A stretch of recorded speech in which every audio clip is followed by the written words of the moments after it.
살아가면서 누구를 만나느냐, 내가 누구를 만나느냐 굉장히 중요한 일입니다. 한자 성어 중에 여러분 이런 말들이 있죠. 금묵자흑이라고 하는 말. 어두운 것을 가까이 하면 점점점 어두워진다. 이런 의미입니다. 또 이렇게도 해석이 돼요. 백로야, 까마귀 노는 곳에 가지 말아라. 자꾸 그들과 어울리게 되면 그렇게 되니까. 또 이런 말도 있습니다. 맹모 삼천지교. 그 맹자의 어머니가 자꾸 이사를 다니는 겁니다. 왜? 아들을 좋은 환경과 좋은 사람들을 만나게 하기 위해서 자꾸 그렇게 이사를 다니는 거죠. 우리가 많이 듣는 가요 중에도 여러분 이런 말이 있어요. 우리의 만남은 우연이 아니야. 그것은 우리의 바람이었어. 뭐 이렇게 여러분 이것을 뭘 이야기를 하는 것이냐? 사람들이 만남이 굉장히 중요하다는 것을 이야기를 하는 겁니다. 살아가면서 우리는요 굉장히 많은 사람들을 만나게 되고 또 어떠한 환경에 처하게 됩니다. 누구를 만나고 어떤 상황에 처하는가, 그것이 우리의 인생에 있어서 아주 중요한 문제라고 할 수가 있겠습니다. 오늘 말씀은 여러분 만남에 대한 이야기를 여러분께 드리려고 합니다. 또 오늘 룻기 2장을 시작하면서 상황은 이런 상황이에요.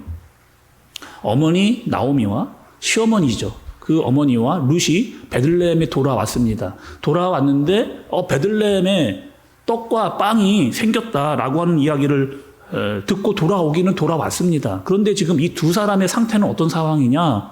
아무것도 없는 상태예요. 완전히 무일푼인 상태입니다. 그냥 빈털터리인 그런 상황인 거죠. 돌아왔기는 돌아왔는데 주변에 내가 알던 사람들이 나를 보고 계속 수근덕수근덕거리고 있는, 여러분 그거 얼마나 어려웠겠어요. 10년 동안 이사를 갔다가 나름대로 열심히 살려고 이민 가서 노력을 했는데 폭삭 망하고 다시 돌아왔는데 나를 아는 사람들이 다 우리를 보고 이렇게 저렇게 이야기하는 그런 말들이 굉장히 듣기 싫고 견디기가 어려운 그런 상황에 놓여 있는 지금 룻과 나오미의 상태입니다. 더 큰 문제가 있어요, 여러분. 더 큰 문제는 뭐냐? 지금 당장 먹을 게 없는 겁니다. 아니 끼니를라도 어떻게 좀 넘겨야 되는데 끼니도 먹을 게 없는 그런 상황이에요. 그래서 룻이 어머니에게 이야기를 하는 거죠. 어머니, 제가 좀 나가보겠습니다. 나가봐서 어떻게든 좀 먹을 거라도 좀 어떻게든지 구해서 좀 제가 돌아오겠습니다. 라고 지금 룻이 밖으로 나가고 있는 그런 상황. 나오기는 나왔어요. 근데 여러분 룻이 어떤 사람이냐? 이방 사람이 이방 사람. 아는 사람 한 명도 없는 베들레헴에 온 겁니다. 뭐 찾아갈 곳 여러분 있었겠습니까? 아는 사람이 있어야 찾아가죠. 찾아가 도와달라고 이야기라도 하죠. 근데 오늘 말씀을 잘 보면 룻이 집을 나오기 전에 어머니에게 한 말이 있습니다. 여러분 2절의 말씀을 좀 보세요. 2절의 말씀을 보면 모압 여인 룻이 나오미에게 이르되 원하건대 내가 밭으로 가서 내가 누구에게 은혜를 입으면 그를 따라서 이삭을 주겠나이다 하니 나오미가 그에게 이르되 내 따라 갈지어다 하매, 이렇게 이야기합니다. 그러니까 룻이 이야기를 하는데 적어도 여러분 이런 얘기를 하는 거예요. 내가 누구에게 은혜를 입으면, 이방 사람이었던 룻이었는데 룻이 그래도 알고 있는 게 있습니다. 뭐냐면 은혜라고 하는 이야기. 그러면 이 은혜라고 하는 말은 그냥 아무 밑도 끝도 없이 이야기한 게 아니고 적어도 룻이 하나님의 말씀 이것은 알고 있었기 때문에 은혜라고 하는 이야기를 할 수가 있는 겁니다. 말씀을 좀 거슬러 올라가서 여러분 신명기를 보면 신명기 24장 19절과 21절의 말씀이에요. 신명기 24장 19절과 21절의 말씀을 보면 제가 읽어드리겠습니다. 내가 밭에서 곡식을 벨 때에 그 한 뭇을 밭에 잊어버렸거든 다시 가서 가져오지 말고 나그네와 고아와 과부를 위하여 남겨두라. 그리하면 내 하나님 여호와께서 내 손으로 하는 모든 일에 복을 내리시리라. 21절 내가 내 포도원의 포도를 딴 후에 그 남은 것을 다시 따지 말고 객과 고아와 과부를 위하여 남겨두라. 이렇게 이야기합니다. 그러니까 적어도 지금 여러분 룻이 이것은 알고 있는 거죠. 이 말씀에 대해서 생각을 가지고 있는 겁니다. 그러니 나가면 그래 누구라도 좀 남겨놓았던 곡식들이 좀 있겠지. 그래 그 포도원에 가면 포도 열매라도 떨어진 게 있겠지. 그것이라도 지금 가지고 내가 와야 나와 어머니가 먹고 살고 있겠구나라고 하는 그 은혜. 떨어진 은혜라도 좀 내가 어떻게 구해서 가지고 와야 되겠다라는 마음으로 지금 룻이 나온 겁니다. 정말요. 살기 위해 나왔어요. 먹을 게 아무것도 없는데 정말 살고자 하는 마음으로 떨어진 그 은혜만이라도 조금 어떻게 좀 구하고 싶은 마음으로 나온 겁니다. 룻에 대해서 말씀을 준비하고 생각하다가 또 한 명의 사람이 제가 말씀 가운데 떠올랐습니다. 우리가 말씀해 보았던 신약에 마가복음 7장에 나왔던 한 여자예요. 여러분, 이 여자는 누구냐? 수로보니게의 여자입니다. 수로보니게의 여자. 이 사람도 어떤 여자냐? 이방 여자였어요. 그리고 이 여자가 예수님을 찾아왔습니다. 근데 그 수로보니게 여자가 예수님을 찾아온 이유가 있었어요. 왜 찾아왔느냐? 내 딸이 죽어가고 있는 거예요. 내 딸이 병에 걸리고 있는 겁니다. 그래서 내 딸을 놔두고 어렵게 정말 간절한 마음으로 예수님을 그렇게 찾아왔습니다. 근데 예수님이 그 수로보니게 여인, 그러니까 이방 여인이잖아요. 그 여인에게 이렇게 이야기를 하는 거예요. 마가복음 7장 27절에 보면 예수께서 이르시되 자녀로 먼저 배불리 먹게 할지니 자녀의 떡을 취하여 개들에게 던짐이 마땅치 아니하니라. 수로보니게 여인, 이방 지역에 사는 이방 여인입니다. 어렵게 예수님을 찾아왔고 지금 내 딸이 죽어가고 있는 상황에 예수님을 만나러 왔어요. 예수님이 이렇게 이야기를 하는 거예요. 아니 그냥 고쳐주지 않겠다. 너 그냥 돌아가. 그렇게 이야기를 하시면 될 것 같은데 굳이 이렇게까지 이렇게까지 이야기를 하실 필요가 있었는가? 지금 예수님은요, 그 수로보니게 여인에게 뭐라고 이야기하느냐면 개 같은 자라고 이야기하는 거예요. 아니 개 같은 자. 아니 지금 예수님, 제가 어떤 마음으로 예수님께 왔는지 압니까? 제가 정말 내 딸 죽어가고 지금 간절한 마음으로 왔는데 어떻게 나에게 나한테 어떻게 이렇게 심한 말을 할 수가 있겠습니까? 이렇게 지금 할 수도 여러분 있잖아요. 얼마든지 그렇게 이야기하고 그냥 돌아갈 수도 있습니다. 근데 그 수로보니게 여자는 예수님께 뭐라고 이야기하느냐? 마가복음 7장 28절의 말씀을 보니 여자가 대답하여 이르되 주여 올소이다마는 상 아래 개들도 아이들이 먹던 부스러기를 먹나이다. 이렇게 이야기하는 거예요. 아니 예수님 맞아요. 지금 유대인들이 다 나를 정말 개같이 여기는 그런 사람입니다. 그런데 나같이 이 개같은 자도 상에 떨어진 부스러기와 같은 그 은혜, 그 작은 은혜라도 내가 좀 먹을 수 있잖아요. 그거라도 좀 나에게 주세요라고 하는 그 수로보니게 여인의 간절한 그런 마음, 은혜를 구하는 그 마음, 여러분 그 마음이요 지금 집을 나서고 있는 룻의 마음과 똑같은 마음, 작은 은혜라도 내가 정말 먹고 살 수 있는 어떤 것이라도 조금 살 수 있는 그 은혜를 좀 주옵소서. 이렇게 느껴지는 거죠. 룻이 밖으로 나왔습니다. 한참을 두리번거리는 거예요. 어디로 가야 되나? 나오기는 나왔는데 아는 사람도 없고 찾아갈 것도 없고, 그리고 어디로 가야 되나 그냥 너무 망연자실을 할 수 있잖아요. 그리고 이 밭 저 밭보다 정말 괜찮아 보이는 밭 하나로 좀 찾아가게 됩니다. 그런데 그 밭이 누구의 밭이냐? 보아스라고 하는 사람의 밭입니다. 그리고 오늘 말씀은 그 보아스가 누구라고 하는 것을 우리에게 알려주는데, 이 보아스라고 보니까 여러분 1절에 보니까 그는 유력한 자다 이렇게 이야기를 해요. 유력하다라고 하는 뜻은 여러분 원어로 보면은 기뽀르 하일이라고 하는 그런 단어입니다. 힘이 있다는 뜻이에요. 유력하다라고 하는 말은 힘이 있다라고 하는 이런 뜻입니다. 그런데 그 힘은 어떤 힘이냐? 육체적인 힘, 내가 건강해, 힘이 좋아 이런 정도의 힘이 아니고 어떤 사람의 인격, 인품, 또 재력, 사회적 위치 모든 것을 다 갖추고 있는 그러니까 세상이 전부 다 부러워하는 그런 사람을 일컬어서 유력하다 이렇게 표현을 하는 거예요. 가만히 보니까 여러분 이 사람은요 그냥 엄친아 같아요. 엄친아 또 엄친딸, 엄마 친구 아들, 엄마 친구 딸 모든 걸 다 가지고 있는. 제가 여러분 이 보아스가 정말 어떤 사람인가, 진짜 엄친아고 엄친딸인가 한번 제가 말씀을 한번 찾아봤어요. 잘 보니까 여러분 참 신기합니다. 이 보아스가 어떤 사람인지 이 보아스에 대한 족보가 말씀에 나와 있는 것을 볼 수가 있어요. 마태복음으로 좀 가보겠습니다. 마태복음 1장 15절의 말씀을 좀 보시면 여기에 보아스가 나와. 이 족보에 살몬은 라합에게서 보아스를 낳고, 보아스는 룻에게서 오벳을 낳고, 오벳은 이새를 낳고. 아니 성경에 보니까 여러분 지금 여러분들 기가 막히지 않습니까? 이 지금 보아스의 어머니가 누구인지를 봤더니만 이 족보에서 어머니가 누구냐면 라합이에요. 라합. 여러분 라합 우리가 말씀을 통해 봤잖아요. 여호수아서에서 그 이스라엘의 정탐꾼을 여리고성에서 구해준 그 사람이 바로 라합이었습니다. 근데 그 라합도 어떤 사람이냐? 이방 사람이에요. 여리고에 살고 있었던 그런 사람이에요. 근데 그 라합이 살몬과 결혼해서 아들을 낳았는데 그 아들이 보아스인 겁니다. 그러니까 보아스도 어떤 사람이냐? 이방 엄마를 둔, 그래서 아버지와 결혼을 했는데 그래서 내가 태어나서 이스라엘 사람이 된, 그래서 태어났는데 보니까 굉장히 유력해요. 많은 것을 가지고 있는 집에 태어난 사람이 바로 보아스인 겁니다. 그리고 여러분 오늘 말씀해 보면 이 룻과 보아스가 어떻게 만나는지를 말씀이 설명해 주고 있어요. 3절과 4절의 말씀 여러분 보시기 바랍니다.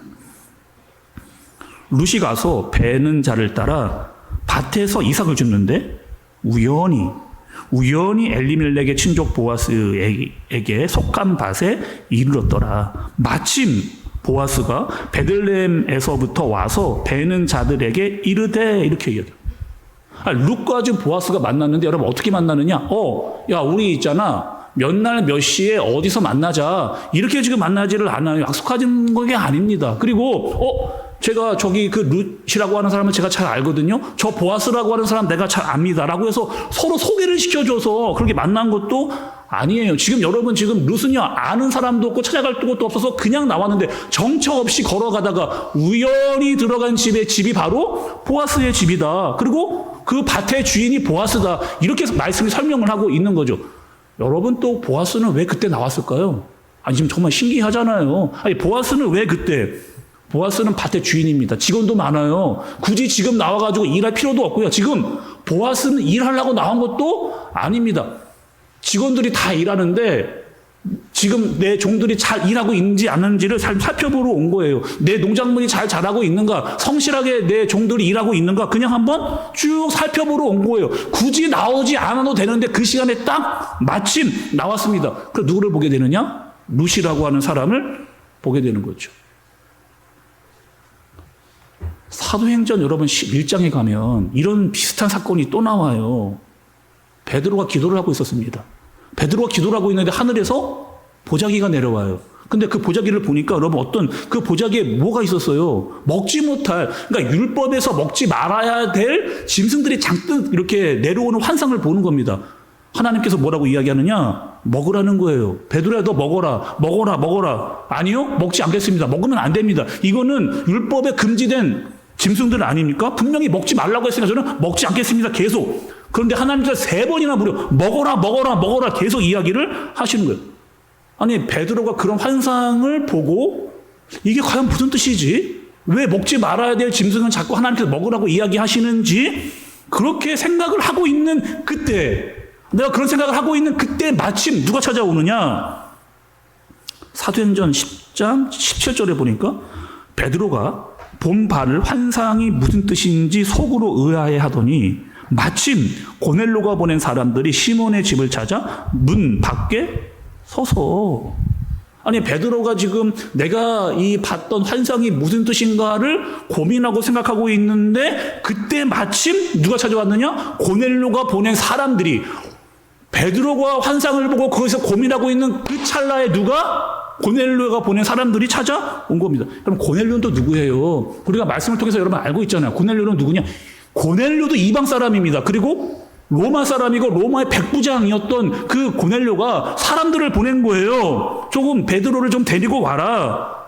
아니 근데 참 신기하잖아요, 여러분. 아니 왜 그때 마침 베드로는 기도를 하고 있었고 왜 그때 마침 고넬료가 보낸 사람들이 찾아왔는가? 아니 우리가 보기에는 완전히 우연 같아요. 그런데 그 속에 하나님의 계획이 있는 겁니다. 베드로는 그들을 따라가기 전까지 이게 무슨 뜻인지 무슨 의미인지 전혀 알 수가 없었어요. 그들을 따라가고 나서야 그것이 무슨 뜻인 줄 알았는데 그곳에 가보니, 나를 데리러 온 사람들을 따라가 봐보니 거기에 고넬료가 있었던 거죠. 그리고 그 당시의 법으로 여러분 유대인은 절대로 이방인에게 갈 수 없었습니다. 율법으로 가면 그것은 불법이에요. 그런데 그 생각을 완전히 깨는, 그 당시의 생각과 그 가치관을 완전히 깨는 그 일을 누가 하시는 거예요? 하나님께서 이야기하시는 거예요. 베드로야, 가라는 거예요. 이방인에게 가라는 거예요. 서양 사람들은 가지 말라고 하는데 너 가라는 거예요. 가서 복음을 전하라는 거예요. 그 복음으로 말미암아 그들에게 구원이 임할 것이다. 이것이 바로 하나님의 계획이고 하나님의 섭리다 라고 하는 이 사실을 베드로는 몰랐지만 가고 나서야 그것이 하나님의 계획이고 섭리라고 하는 것을 알게 된 겁니다. 아, 이것이 하나님의 계획이고 뜻이었구나를 만난 후에 알게 되어지는 거죠. 제가 그 목회를 하다 보니까 저에게 궁금해 하시는 것들이 몇 가지 있는데, 대표적으로 두 가지를 저한테 궁금해 하시더라고요. 목사님은 어떻게 목사님이 되셨습니까? 라고 하는 첫 번째 질문, 많이들 궁금해 하시고, 두 번째 질문은 이런 질문입니다. 목사님은 사모님 어떻게 만나셨어요? 이걸 거의 대부분 다 만나는 분들마다 이렇게 궁금해 하세요. 제가 전도사였습니다. 서울에서 초등부를 담당하고 있는 전도사였어요. 근데 정말 어느 날, 저희 아내가 제가 섬기고 있는 그 교회에 부임을 한 겁니다. 여러분, 이거 어떻게 된 거예요? 뭐, 그분하고 나하고 만나기로 하자. 그렇게 되지 않고요. 정말 우연히 이분이 제가 섬기고 있는 교회로 온 거예요. 뭐, 알고 있었던 관계도 아니고요. 뭐, 만나려고 한 것도 아니에요. 근데 참 신기한 것은 그때 같은 학교를 다니고 있었습니다. 같은 학교를 다니고 있었는데 전혀 이분이 학교를 다니고 있는지도 몰랐고, 저도 뭐 여자분들에게 관심이 없었고 저런 분이 있는 줄도 저는 사실을 몰랐어요. 근데 저분이 희한하게 저희 교회로, 섬기고 있는 그 교회로 우연히 온 거예요. 우연히 왔는데 마침 제가 마침 거기에 있었습니다. 그분이 왔거든요. 아, 저분하고 만나야겠다, 연애하겠다, 결혼해야겠다, 이런 생각 단 1도 안 했습니다. 처음에. 엄청 조심했어요. 엄청 조심하고, 나는 사역자야. 여자 보기를 돌같이 봐야 돼. 이렇게 막 여기면서, 그렇게 여러분 1년을 지켜본 거예요. 1년을 지켜보고, 저분도 저를 봤겠죠? 저도 그분의 마음을 본 겁니다. 하나님을 향한 마음, 정말 교회를 정말 사랑하는구나, 그 마음이 같이 이렇게 보면서 이해가 되어지니까 마음이 맞춰지게 된 거죠. 지금 생각해봐도 저는 정말 너무 신기해요. 저분이 어떻게 제가 섬기고 있는 교회로 왔나? 같은 학교를 다니고 있었는데 정말 관심도 없고 본 적도 없는데, 우리의 입장에서 보면 이건 완전히 우연이에요. 우리의 입장에서 보면 완전히 우연입니다. 여러분, 제가 한샘교회 왔잖아요. 우연히 온 것 같잖아요. 제가 한샘교회 왔는데 우연히 온 것 같습니다. 그런데 여기는 우연이 아니에요. 하나님의 계획과 하나님의 섭리가 있는 겁니다.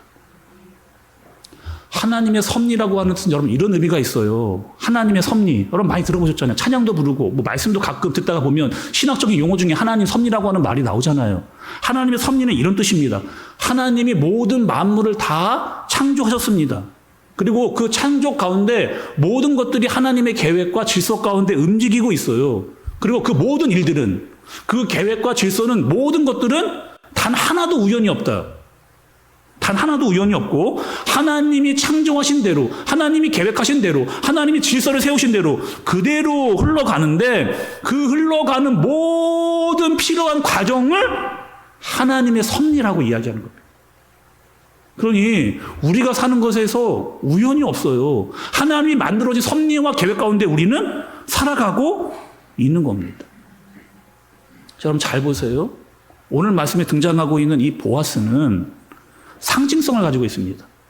이 보아스는 상징성을 가지고 있어요. 어떤 상징성이냐? 신약으로 보면 누구를 어렴풋이 생각하게 하느냐? 누구를 생각하게 하는 거예요?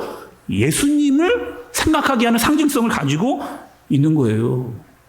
여러분 오늘 교회 다 오셨잖아요. 교회 오셨잖아요. 그래, 교회 한번 가보자. 그냥 우연히 여러분 온 것처럼 그렇게 여러분 오셨잖아요. 그러나 절대로 그런 거 아닙니다. 하나님께서 여러분들에게 마음을 주신 거예요. 하나님께서 여러분 부르셔서 여러분 교회 가야 되겠다라고 하는 그 마음을 주신 분도 하나님이에요. 그리고 교회 와서 예배를 드리고 예수님이 이런 분이구나라고 그 예수님을 만나게 하신 것도 하나님이에요. 우리에게 성령의 세례를 주고 성령의 충만함을 주시는 것도 누구다? 하나님입니다. 여러분, 우리에게 오신 그 예수님 어떤 분이에요? 유력한 자죠. 예수님 유력한 자예요. 왜? 천지 만물을 다스린 분이, 지으신 분이 예수님이시고, 그분이 이 땅에 오셨고, 그분은 전지전능하시고 모든 것을 다 가지시고 통치하시는 분이시기 때문에, 또 우리는 여러분 어떤 사람이에요? 그분에게 접은 치바 되어지는, 그분은 포도나무고 나는 가지여서 그분에게 붙잡힌 바 되어 살아가는 그런 인생이 된, 하나님의 섭리와 계획을 알게 된 그런 사람인 거죠. 그의 계획 셀 수 없고, 그의 자비 무궁하고, 그의 성실 날마다 새롭고, 그의 사랑 끝이 없단다.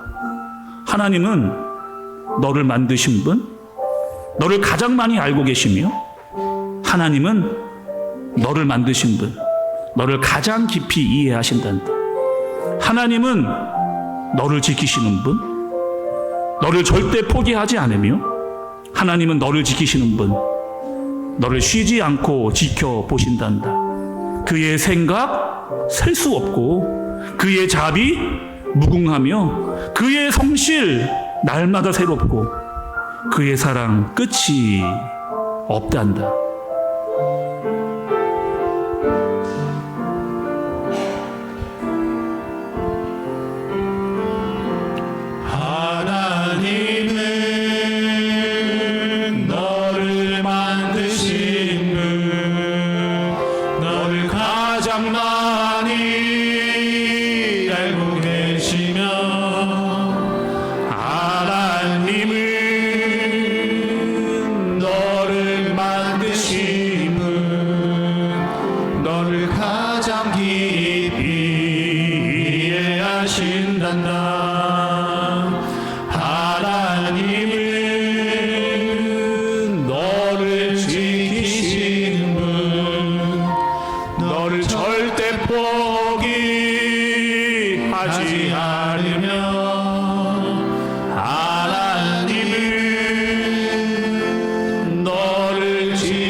하나님은 너를 원하시는 분, 하나님은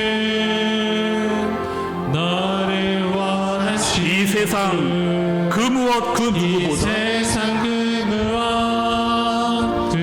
누구보다 하나님은 너를 원하시는 분,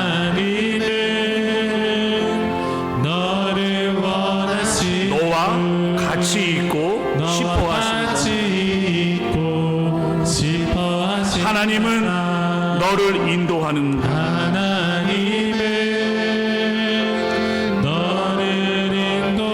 광야에도 폭풍 중에도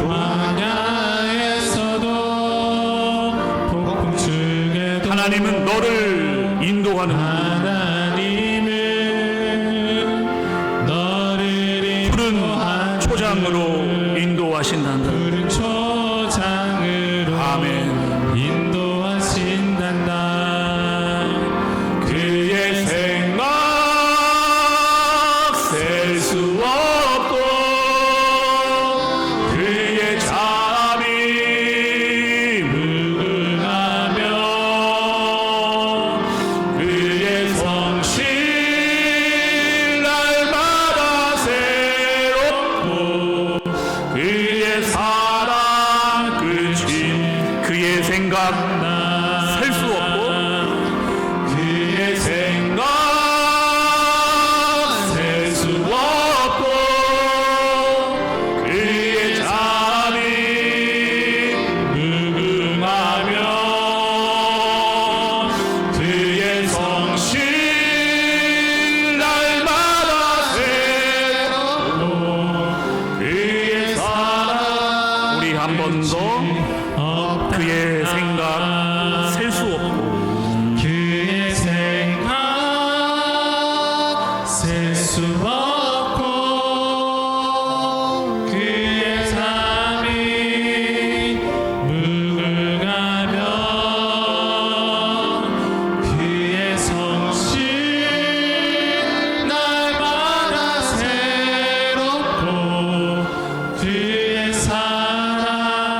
끝이 없단다. 우리 사랑하는 한샘교회 성도 여러분, 하나님의 섭리는 참 신기합니다. 우리의 입장에서 보면 우연인 것처럼 보이잖아요. 우리가 같은 교회를 다니는 것 너무 우연 같습니다.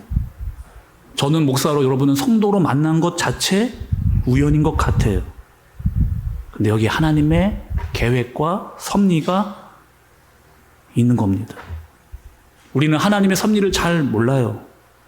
그분의 생각 셀 수 없고 그분은 무궁무진한데 우리를 만나게 하신 것도 하나님의 계획이고 섭리인데 이 섭리를 잘 모르다 보니까 우리의 마음이 자꾸 낙심이 되는 겁니다. 자꾸 좌절이 되는 거예요. 그런데 하나님의 그 헤세드, 하나님의 그 은혜, 하나님이 그 은혜를 나에게 주시면 제가 나아가겠습니다 라고 하는 이 사람들의 마음 가운데 평범한 일생을 살아가고 있는 그 일상 가운데 우리가 보기에는 우연이지만 그 속에 하나님의 섭리와 계획은 여전히 흐르고 있는 겁니다. 모세가 그랬어요, 여러분. 모세가 그랬습니다. 우연히 광야에서 일하다가 떨기나무에 불이 붙여진 것을 보고 하나님을 만나는 거예요. 모세 입장에서는 우연히 만난 것 같습니다. 아니요. 하나님의 계획이고 하나님의 뜻이 거기에 있었습니다. 베드로 바닷가에서 일하고 있었어요. 그냥 우연히 일하고 있었던 겁니다. 근데 그곳에 예수님이 찾아오셨어요. 우연이 아니에요. 하나님의 계획이고 하나님의 섭리입니다.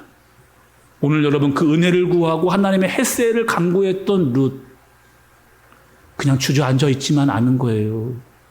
나 왜 괜히 엄마 따라와서 어머니 따라와서 이 고생을 하는가, 그런 마음으로 그냥 주저하고 낙심하고 좌절하고만 있지 않은 거예요. 은혜를 구하고 나가는 겁니다. 나에게 은혜를 주시는 분이 있다라고 하는 사실을 바라보고 믿고 나가는 거예요. 요행 바라지 않습니다. 뭐 재수가 좋다, 운이 좋다, 나쁘다 그런 거 따지지 않아요. 그런 말, 그런 생각 성경적이지 않습니다. 우리는 어떻게 하느냐 여러분? 하루하루를 평범한 일상을 사는 거예요. 정직하게 살고 성실하게 살고 최선을 다해 살고 정말 예수님을 따라서 끝까지 살려고 몸부림치고 기도하고 간절히 나가는 그 모습을 누가 보신다? 하나님이 보셔. 하나님의 은혜, 하나님의 헤세드, 하나님의 섭리, 그것이 긍휼하게 여기시면서 우리를 바라보시는 그 은혜가, 그 간절한 마음으로 주님을 찾고 그 말씀대로 살려고 하는 그들에게 임하는 하나님의 은혜와 헤세드가 임하는 저와 여러분들 그리고 우리 교회 되어지기를 예수님의 이름으로 축복합니다. 우리 시간 들은 말씀을 기억하면서 여러분 한번 우리 기도하겠습니다. 룻은 막막했습니다. 어디로 가야 될지, 누구를 만나야 될지, 나는 어떻게 살아야 될지 답답하고 힘들었습니다. 그런데 한숨만 쉬고 있지 않고 나 괜히 시어머니 따라왔나 봐 이렇게 좌절만 하고 있지 않았습니다. 일어났어요. 은혜를 구했습니다. 작은 일부터 했습니다. 이삭을 줍는 일이에요. 하나님 은혜를 주옵소서. 하나님의 헤세드, 그 섭리, 우리의 평범한 일상 속에서 작은 일이라도 은혜를 구하며 나가는 우리 일상 가운데 하나님의 섭리가 임하게 하시고 하나님의 헤세드가 임하는 내가 되어지도록, 우리 가정 되어지도록, 우리 교회 되어지도록 주님이여 인도하여 주옵소서. 우리 함께 마음을 모아서 기도하도록 하겠습니다. 하나님 아버지,